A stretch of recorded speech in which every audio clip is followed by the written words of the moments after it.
أحسن عليكم. وقال النبي صلى الله عليه وسلم: إن الله تعالى حي كريم يستحي إذا رفع الرجل إليه يديه أن يردهما صفرا. الله أكبر الله أكبر. نعم، هذا في بيان فضل الدعاء يا أخو، وفي بيان أيضا رفع اليدين.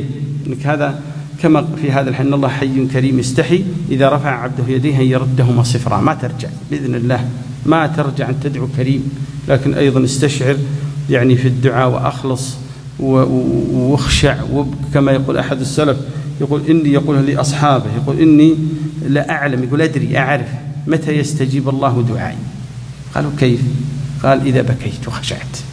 ابكي اخشع، عندك موضوع، عندك مسألة، عندك شيء موجعك محرجك مضايقك، طح على ربك مثل ما يقولون العامة والبدو.